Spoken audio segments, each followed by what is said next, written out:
Assalamualaikum. Iya. Silakan duduk. Ya. Gus. Pandangan agama secara pandemi secara agama masalah tentang pandemi ini, Gus? Yang jelas begini, kalau masalah yang terjadi, fenomena yang terjadi saat ini, banyak orang yang berpikir kita sekarang sudah nggak bisa beribadah di masjid kemarin ya. Iya, benar. Kita nggak bisa sholat Jumat di masjid bersama-sama, kemudian kita nggak bisa taraweh bersama-sama di masjid. Yang jelas, kadang kita ada orang yang agak sedikit sok tahu. Nah, benar-benar. Jadi seakan-akan ini kan sudah jelas takdirnya Allah Ta'ala. Kalau dasarnya mati, mau mati aja gitu. Ada yang bilang seperti itu. Benar-benar. Kita itu sebenarnya nggak boleh takabur seperti itu. Kita tetap ikhtiar menjaga kesehatan kita. Bahkan termasuk kita tidak melakukan sholat Jumat itu boleh apabila ada udzur. Benar. Salah satu udzurnya itu ya ketiduran. Benar. Tapi kalau Kang Cepot insya Allah enggak ya. Enggak.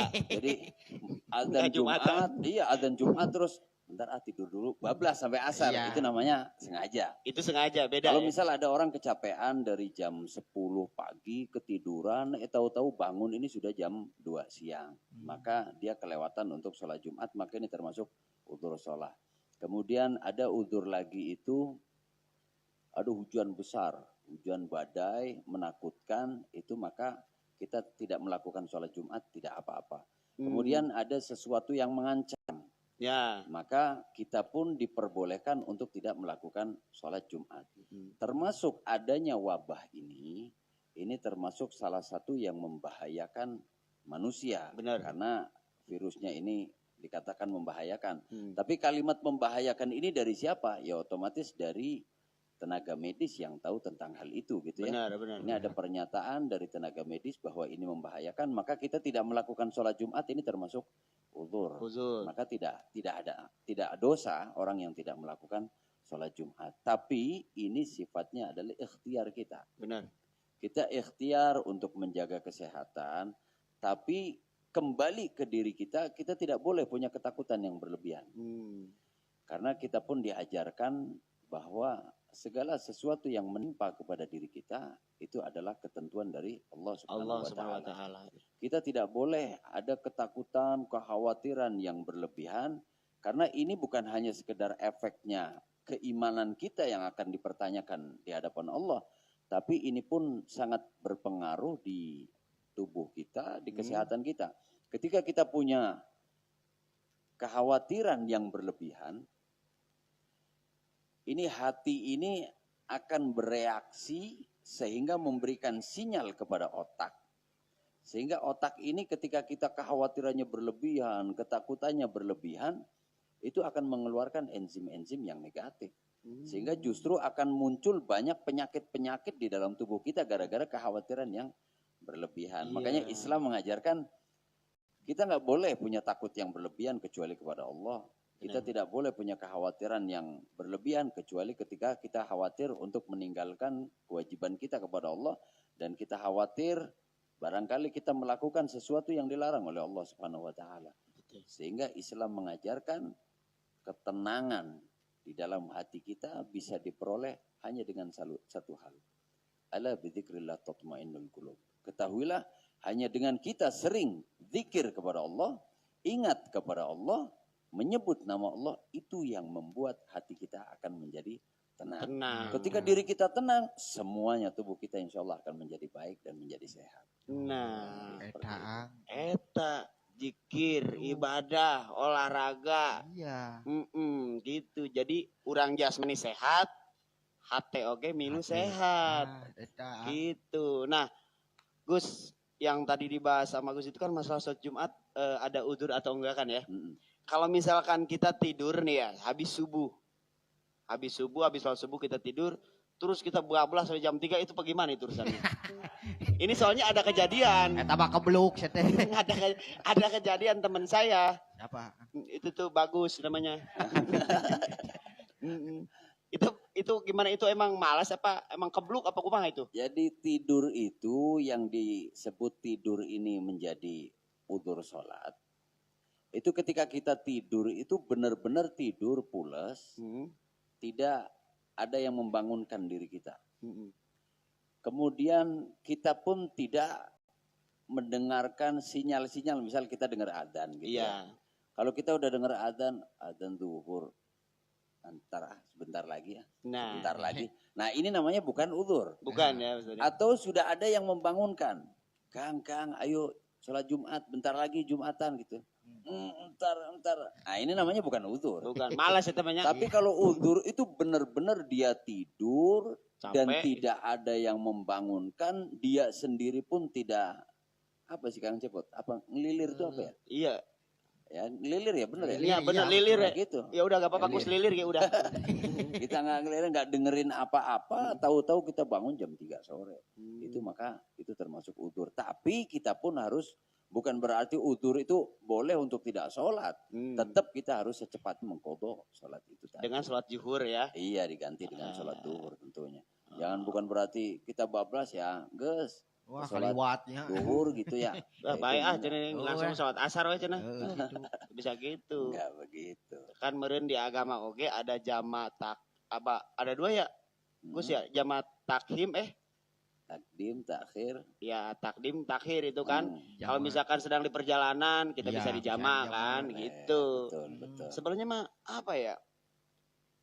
Enggak ribet sih, enggak ribet. Itu enggak mempersulit ya Gus Enggak ya. mempersulit. Iya. Sebenarnya kadang kita itu harus paham tentang ajaran Islam ya. Dalam kita beragama itu sebenarnya bukan sebuah beban untuk kita sebenarnya. Justru aturan agama itu wujud kasih sayangnya Allah kepada kita. Benar. Kayak contoh begini. Aduh, sholat males, repot gitu. Karena kita tidak tahu manfaatnya sholat. Tapi kalau kita sadar akan hal itu, maka tidak ada rasanya malas. Kenapa kita harus makan? Karena kita tahu kalau kita makan itu akan menjadikan diri kita sehat, perut kita kenyang gitu ya. Keyakinan itu tertanam di dalam diri kita sehingga kita bersemangat untuk melakukan sholat. Begitu pula manusia itu diciptakan oleh Allah Subhanahu wa Ta'ala. Dan Allah yang tahu agar sistem di dalam tubuh manusia itu baik, maka diberikan aturan. Kayak kita misal beli mobil baru ya, itu ada manual book biasanya. Ada. Ya. Kita beli handphone, ada manual booknya. Ada. Kita beli apa, ada seperti itu. Kenapa ada manual book? Karena agar sistem di dalam alat itu bisa berjalan dengan baik. Begitu pula manusia itu diciptakan oleh Allah Ta'ala, maka harus ada manual booknya. Jelas. Iya, aturannya bagaimana agar sistem di dalam tubuh manusia itu bisa berjalan dengan baik, maka diberilah aturan oleh Allah Ta'ala, yaitu dengan aturan agama. Kadang kalau nggak ngerti, kayak misal Rasulullah mengajarkan kita masuk ke kamar mandi pakai kaki kiri. Ribet amat sih kita. Terserah kita dong, mau masuk kaki kiri, kaki kanan, kayak loncat, ambil salto, kayak apa. Terserah gitu kan. Ternyata Rasulullah mengajarkan kita masuk ke kamar mandi pakai kaki kiri. Karena ketika kita melangkah pakai kaki kiri, maka paru-paru sebelah kanan kita menutup. Ketika kita melangkah pakai kaki kanan, paru-paru sebelah kiri kita menutup. Dan paru-paru sebelah kanan membuka. Sedangkan sebelah kanan ini banyak menampung penyakit. Penyakit-penyakit itu masuk melalui paru-paru kanan. Sehingga ketika kita masuk ke kamar mandi, di kamar mandi kan jelas bakteri banyak, kotoran banyak gitu ya. Sehingga kita dianjurkan masuk ke kamar mandi pakai kaki kiri agar paru-paru kanan kita menutup sehingga tidak ada penyakit-penyakit yang masuk ke dalam tubuh kita.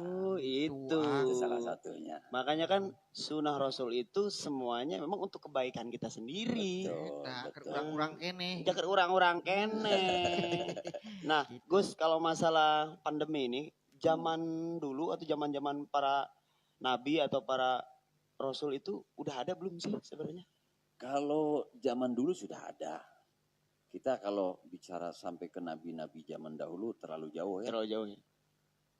Terjadi di tahun 1720 ada peristiwa seperti ini terjadi. Kemudian 1820 ada peristiwa seperti ini. 1920 ada peristiwa seperti ini. Dan sekarang 2020 ada peristiwa seperti ini juga. Kalau lihat dari angka ini, kita jeda ini per 100 tahun ya. Iya, per 100 tahun ada peristiwa. Tapi yang jelas peristiwa ini begini. Allah itu menciptakan alam ada dua. Satu alamul qudrah, satu alamul hikmah. Alamul qudrah itu adalah alam yang tidak bisa kita rubah dengan apapun. Kayak contoh, adanya matahari terbit dari timur, tenggelam di barat. Adanya siang, adanya malam gitu ya. Itu cuman Allah yang mampu untuk merubah itu. Dan kita tidak bisa berbuat sehebat apapun kita nggak bisa untuk merubah itu. Tapi ada alamul hikmah. Alamul hikmah itu apa?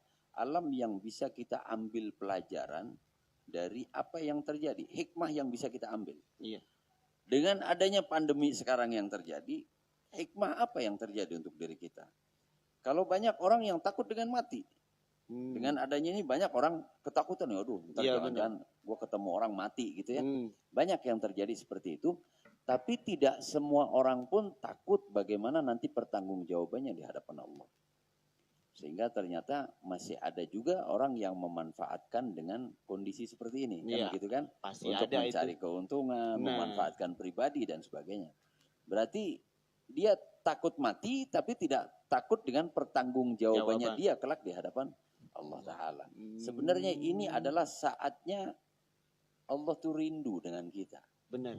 Allah rindu dengan kita, kangen dengan kita agar kita lebih dekat dengan Allah. Lebih baik bersikap kepada teman-teman kita, saudara-saudara kita. Ini sebenarnya seperti itu, peringatan buat kita dengan sayangnya Allah. Peringatan itu bukan berarti benci ya. Saya tidak sepakat kalau setiap ada musibah itu selalu dianggap ini gara-gara sudah kebanyakan orang maksiat, akhirnya turun bala dari Allah gitu ya. Kalau kita selalu menuduh seperti itu, kita tidak bisa koreksi diri kita. Nah, akhirnya kita menyalahkan orang lain. Gara-gara kamu tukang mabuk nih, akhirnya bencana datang gitu kan. Padahal bisa jadi kita yang banyak salah kan gitu kan. Iya. Lebih baik kita nggak perlu untuk seperti itu, tapi ini adalah peringatan dari Allah bahwa kita tuh dirindukan sama Allah. Iya. Untuk lebih dekat dengan Allah, bukan kita menjadi tambah jauh. Justru bahaya kalau kita dengan adanya peristiwa ini menjadikan kita semakin jauh dengan Allah. Dengan cara apa? Nyalain orang. Gara-gara lu nih akhirnya musibah datang gitu. Ini nyalain orang padahal diri kita yang kesalahannya jauh lebih banyak. Oke. Deh, Pot. Ya. Oh. Naon? Kopi. Aduh, tegas poho dewa. Oh, aduh. Maaf, aduh, Gus ini. Gini Iya. kasih minum. Apunten, Gus. Aduh. Neng Ita. Kopi, Neng. Kita sini dong, datang minta kopi. Kita sini dong, datang minta kopi. Oke. Alah. Ini menu baru. Menu baru. Wih, Ada dorok-doknya Rere. Dorok-doknya Rere. Silakan. Mangga, Gus. Leut, Gus. Sileut. Mana mangga saya nya? Hah? Mana mangga saya nya? Aya. Enggak. Ini gambarnya kopi ini. Ya itu kopi. Kopi, ada makam Syekh Kuro. Itu gambarnya, Gus. Kopi khas Karawang ya berarti. Itu gambarnya. Tunggu proklamasi. Gambar teh walahar. Curug Jadi jiwa. Ciguntis. Jadi nyin kopi teh dicampur meureun. Ya. Gitu. Akang? Neng, silakan Neng. Kalau misalkan ada yang mau tanyakan sama Punten, aku mau ke belakang lagi soalnya banyak kerjaan harus ya harus udah, nyuci, masak. Jadi punten ya Kang ya. Bapak punten, mari. Siap. Oke. Pot. Lo bawa bos seuseun itu. Hah? Lo bos seuseun. Teuing itu udah urang mah baju ieu wae. Udah teh salin-salin tuh. Ngisi naon atuh. Diminum dulu, Gus. Aduh. Iya. Udah, ya. Ini kopi Karawang ini. Karawang asli Gus. Ini. Rada hesenya Gusnya. Kayak ieu make ieu sih. Iya, kan ini selamatan juga ini. Saya takut begini tadi.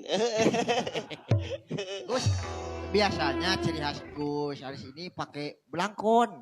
Iya. Belangkon Jawa. Ini kalau boleh ada satu gitu buat ngedalang lagi.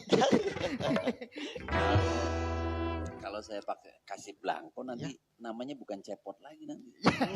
Berubah bukan Berubah ya. Pot si rek nanya Gus Haris sok nanya naon mana? Gus, itu Gus udah dijawab tadi, udah ditanyain sama kamu, Ang. Nah, nyampe si boga deui. Tanya mumpung aya di dieu. Sok dulu Ang, dulu saya lagi berpikir dulu. Mana bingungnya? Bingung saya. Oke. Karena hati saya sebentar. Padahal saya ngefans loh sama Cepot. Tuh. Makasih Gus. Aduh. Cepot ini luar biasa. Jadi kita itu sebenarnya diajarkan. Jadi kadang orang lihat Rasulullah itu dikira Rasulullah selalu tegang. Wah serius gitu. Padahal Rasulullah enggak. Banyak hiburan juga Rasulullah. Suka bercanda gitu. Makanya adanya Cepot ini menurut saya sangat bermanfaat untuk menghidupkan suasana hati orang-orang zaman sekarang. Benar. Makanya jangan berhenti ngelucu kalau Cepot. Oke, Gus ini ada yang bertanya nih. Siap. Dari Rudi. Oke, bagaimana? Apakah ada hadis yang sahih tentang pandemi seperti pada zaman Rasul yang memangnya kalau kita ada pandemi ini harus ngumpet seperti kita ketemu dengan singa, itu bagaimana Gus? Kalau untuk hadis yang menjelaskan tentang pandemi terus kita harus ngumpet atau tidak, saya terus terang belum tahu soal itu. Mungkin ada atau mungkin tidak, wallahu a'lam, saya belum tahu tentang keterangan itu. Tapi yang jelas ketika kita itu ada satu wabah, itu di dalam kitab fikih itu ada, itu menjelaskan termasuk kita pun kalau berada di satu wilayah, kemudian di wilayah itu terjangkit pandemi seperti saat ini, kita pun dilarang untuk pergi dari wilayah itu. Bahkan larangannya itu seperti orang yang kabur di saat berperang. Kenapa kita itu nggak boleh pergi dari satu wilayah itu? Karena jangan sampai apa yang kita miliki, apa yang ada di diri kita, ini semakin menyebar. Seperti himbauan pemerintah. Kemarin-kemarin itu kan kita diberi himbauan untuk tidak mudik, untuk tidak keluar kota, berada di wilayahnya masing-masing. Bahkan sempat kemarin bahasanya stay at home ya. Stay at home. Itu sangat baik sebenarnya. Kenapa? Agar tidak menular kepada yang lain. Dan aturan pemerintah yang diterapkan kemarin-kemarin itu sangat baik. Kita harus hormati dengan keputusan pemerintah. Karena pemerintah ketika memutuskan sesuatu bukan dengan kemauan sendiri. Otomatis dengan banyak pertimbangan. Sudah didiskusikan dengan tenaga medis. Sudah juga didiskusikan dengan para ulama yang berada di situ. Jadi keputusannya tidak sembarangan. Maka dari itu kita bareng-bareng hormati aturan pemerintah. Iya, benar. Di sini pemerintah punya tugas penting, yaitu bagaimana berpikir untuk rakyatnya agar rakyatnya sehat, agar rakyatnya selamat. Begitu pula nanti tenaga medis. Di sini saatnya tenaga medis itu berjihad di sini. Jadi jihadnya orang-orang medis saat ini dengan adanya pandemi ini bukan berarti suruh sholat atau sholat yang banyak, zikir yang banyak, tidak. Iya. Tapi jihadnya tenaga medis yang menangani pasien, menangani agar masyarakat bisa menjadi sehat. Ini berjihad di sini. Jadi jangan dikira jihad itu cuman kita perang gitu ya. Kita sholat yang banyak, bukan cuman itu. Medis pun di sini jihad. Tapi juga jangan sampai setan masuk ke orang-orang medis atau oknum-oknum tertentu. Misalkan barang-barang yang sudah didapatkan yang harus didistribusikan kepada masyarakat malah justru dijual. Ini jangan sampai terjadi seperti itu. Begitu pula banyak di sini harus ada keterkaitan orang banyak yang memiliki uang, Allah berikan rezeki yang lebih banyak misal begitu. Ya saatnya di sini dia bantu masyarakat, mungkin dia sumbangkan uangnya untuk membeli masker. Atau mungkin sekarang orang banyak bekerja susah dengan kondisi seperti ini. Ya saatnya dia berjihad dengan dia mengeluarkan uangnya untuk membantu saudara-saudara kita. Semua saling berterkaitan. Yang dia suka zikir, ya dia zikir, banyak doa meminta kepada Allah agar Allah angkat wabah ini.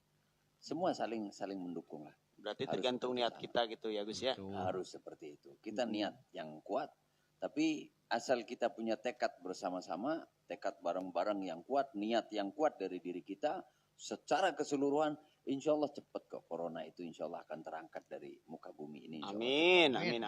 Tapi yang repot kan kalau nggak ada kerjasama yang baik. Nah, itu. Repot kalau seperti itu. Pasti ada aja oknum-oknum yang ngemanfaatin suasana seperti ini, Dok. Betul, Dok lagi Gus. Oh, Dok sih. Aduh. Ada Ang, saya mau bertanya nih. Nas mikirnya mana ya?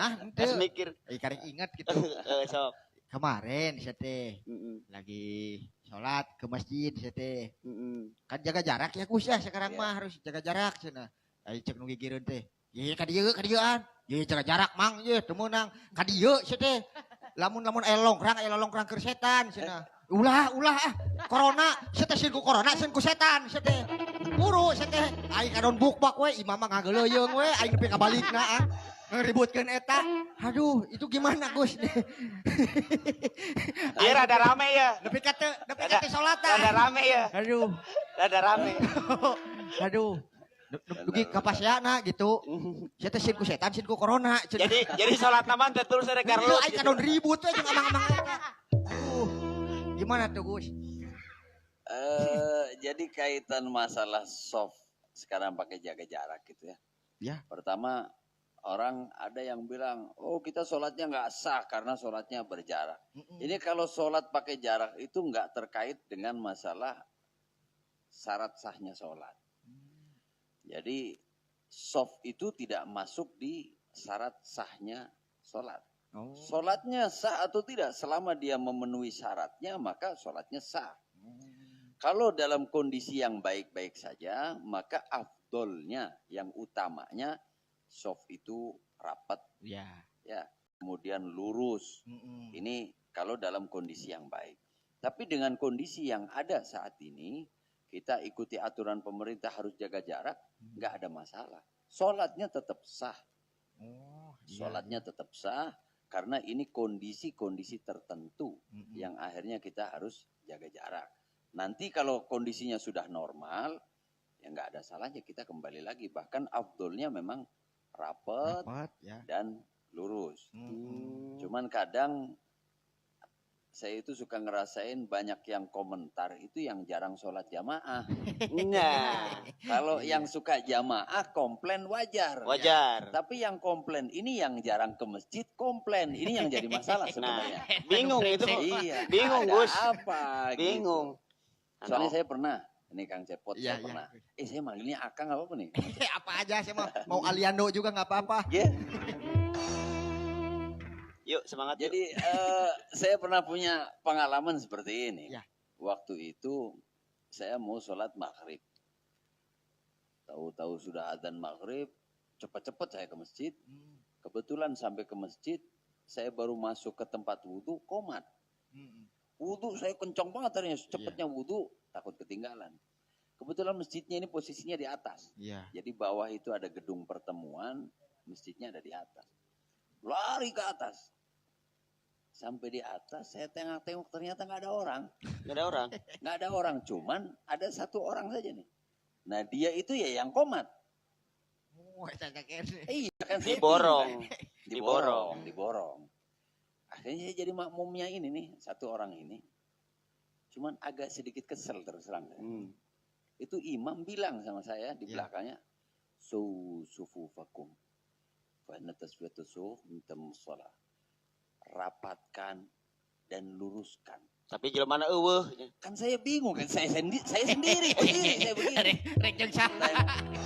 Rapatkan mau ngerapetin kemana, luruskan mau lurusin kemana. Itu terjadi makanya kalau sekarang banyak yang komplain dengan adanya sholat itu pakai jarak, itu kebanyakan yang komplain ke saya itu yang jarang sholat jamaah.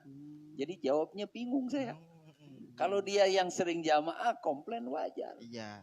Makanya jangan gampang komplain sebenarnya. Karena sekarang kebanyakan komplain, yang komplain salah pula. Begitu. Udah komplain, dan banyak orang yang banyak ngomong itu Padahal bukan kapasitas dia untuk bicara. Nah, Kayak masalah hukum dan sebagainya. benar, benar. Cuma dia nggak Benar, ngerti Gus. soal hukum. Iya. Emang kebanyakan kayak gitu tuh orang asal asbun aja. Padahal itu bukan bidang dia loh. Tapi ngomongnya udah kanan kiri. Wah, bebas ngomong. Bebas. Ya kayak kemarin ini Gus saya teh Adan tepira urang rek digebugan ku salemur. Gara-gara Mau digebugin saya teh Gus. Tepira adan jam 10. 10 berat. ajan jam 10. Jam 10 berang. Wah, eta mah geus mawa bedog moal naon ka masjid. Sia cepot ka dieu sia. Kapir maneh cenah. Aing kieu we ka hareupeun masjid teh. Anu goblok teh aing apa sia ari aing adan subuh sia teu daratang, ari aing datang ya adan jam 10 sia daratang. Berarti aya. Hah? Aya nilai edukasina eta. Kitu. Ya. Soal morawa bedog sia apa aing burung teh. Rame karak jelas. Tuh. Anjir bener. Emosi aing mah. Ajar subuh ara reueuh. Jam 10 ara ya. 10 buset kuat aing berapa ratus orang ka masjid. Mah bedog. Heeh. Kan bisa cepot goblok aing pencet di dieu keneh cenah. Aing diancam aing kieu we. Kecuali meureun. Hah? Kecuali eta nu nyarek teh nu sok salat berjamaah teh jadi masalah berarti ente nu salahna. Apan urang unggal ka masjid ya ngan aya aki-aki tiluan wadah. Nya biasana ge Ki Atum, Ki Ikin. Anu balik nanti silih tungtun gitu kan gitu. Silih aja nang Allahu Akbar, Allahu Akbar. Gitu. Da, ajan di lembur makarar itu. Jadi lagamna teh pakai lagam saendro. Allahu Akbar, Allahu Akbar. Pujian ieu lamun usum malodo. Astagfiruhu rabbakum. Itu benar. Ibu-ibu geuning sok bari meureut pujiannya. Ibu-ibu bari meureut pujian. Jol pali do cucian teh tilu. Ayo. Gitu. Ayo non depot, mana boga pertanyaan itu? Hah? Geus urang mah kesal hungkul ka amang-amang eta, aslinya balik tidak rek kasih amang-amang eta aing mah. Tepokeun aing. Anterkeun aing ka si amang-amang eta. Teh saha pohodi ngaranna aing. Tah mang ayo gitu bener. Bener. Diharapna tukang marangginya. Harus tukang maranggi. Bener. Apal aing lah. So. Tapi saya ngeliatin Kang Cepot kok gampang emosi ya. Iya. Teuing Gus eta. Di mana meureun eta? Saya mah dendaman orangnya Gus. Kemarin saya hilang TV, saya ngambil lagi yang tetangga. Ya, soalnya yang saya udah dicopet. Saya ngambil lagi aja yang tetangga. Dendaman saya mah. Gitu. Gak tahu kenapa, semangat saya mah. Yuk semangat yuk. Yuk semangat yuk. Ya semangat saya mah orangnya. Aing yang dadak nyeri beuteung itu. Tapi jangan terlalu sering. Iya, saya mah suka gitu. Baiklah. Kita lebih baik agak sedikit meredam emosi kita. Ya. Jangan gampang emosi karena Rasulullah itu pernah melarang kepada para sahabatnya la taghdab. Jangan kalian gampang marah. Kemudian tanya, ya Rasulullah berikan lagi wasiat kepadaku. Jawabannya Rasulullah la taghdab. Jangan kalian marah. Kemudian bertanya lagi, berikan wasiat kepadaku ya Rasulullah. Sampai 3 kali bilang Rasulullah la taghdab. Kenapa ini la taghdab itu selalu diulang-ulang oleh Rasulullah? Karena ternyata emosi yang ada di diri kita itu belum tentu benar juga kadang. Benar. Marahnya kita belum tentu benar juga. Sehingga ketika kita emosi, otak kita itu mengecil sebenarnya. Dan kita nggak bisa berpikir dengan baik. Makanya apalagi zaman sekarang gitu ya, dengan adanya media sosial yang menyebar di mana-mana, kadang kita gampang emosi dengan melihat sesuatu yang belum jelas faktanya, baru baca sesuatu kita udah emosi. Jangan seperti itu. Karena Allah ciptakan mata kepada kita itu bukan untuk menilai sebenarnya. Mata kita itu Allah ciptakan ya hanya untuk melihat. Telinga kita Allah ciptakan dia untuk mendengar, bukan untuk menilai.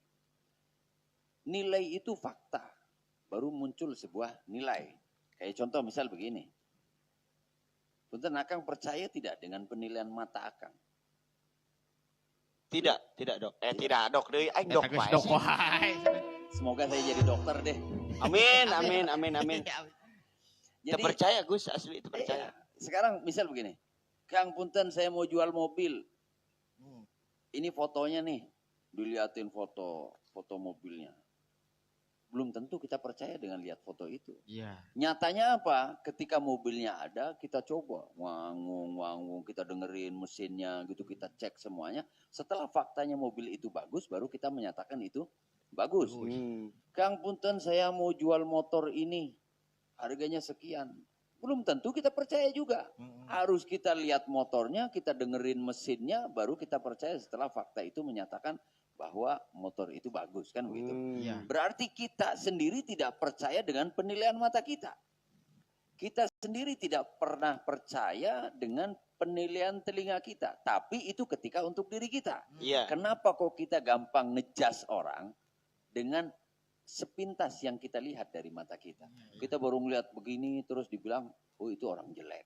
Kita baru dengar kabar dari orang yang belum tentu faktanya itu benar, langsung kita bikin statement bahwa si A orang yang nggak baik. Akhirnya banyak perpecahan timbul gara-gara penilaian yang salah. Makanya jangan gampang emosi. Kang Cepot. Iya. Jangan gampang emosi. Jangan gampang emosi dan jangan salah menilai. Harus lihat fakta dulu. Alhamdulillah. Ulah ngajual ucing di jero karung. Gitu. Cek orang Sunda mah. Ini jadi mobil alus. Anjir, mobil alus saya guys, ayo jadi padahal mah 6 bulan can di setoran dicokot leasing bejat jadinya. Itu. Jangan langsung percaya, lihat fakta dulu. Gitu ya. Ini perpecahan yang terjadi zaman sekarang banyak itu kan karena kita terlalu mudah untuk membaca sesuatu dan kita langsung gampang menilai sesuatu. Ini yang jadi masalah sebenarnya. Tapi saya harapkan Karawang insya Allah ke depan jauh lebih baik. Amin. Karawang sendiri insya Allah jauh lebih bersatu, Amin. lebih bisa bekerja sama dari mulai pejabatnya, pengusahanya, masyarakatnya, tokoh agamanya, semuanya semoga bisa bersatu. Amin. Dari kebudayaan pun bisa bersatu, semuanya bareng-bareng kita ngangkat Karawang lah. Amin. Karena saya sedikit tahu bahwa Karawang itu punya potensi yang luar biasa. Dari buminya, dari masyarakatnya, semuanya punya potensi yang luar biasa. Ayo bareng-bareng kita angkat Karawang agar Karawang ini jauh lebih harum di mata Indonesia dan di mata dunia. Amin. Oke, buat pemirsa, buat teman-teman semua yang ada di rumah, tentunya kita sudah mendengarkan penjelasan dari Gus Haris tentang semua yang terjadi dalam keadaan seperti ini. Masalah ibadah, masalah bagaimana tadi, masalah yang mau ditenggelan tuh tadi sudah dijelaskan. Yang penting kita tetap di rumah melakukan ibadah, terus kesehatan, olahraga, supaya kita tetap badan bugar, hati kita dan pikiran tetap sehat ya Gus ya. Nah, oke. Nanti kita akan kembali lagi, kita akan rehat dulu. Sekali lagi buat Gus Haris terima kasih sudah mampir, sudah menyempatkan waktu.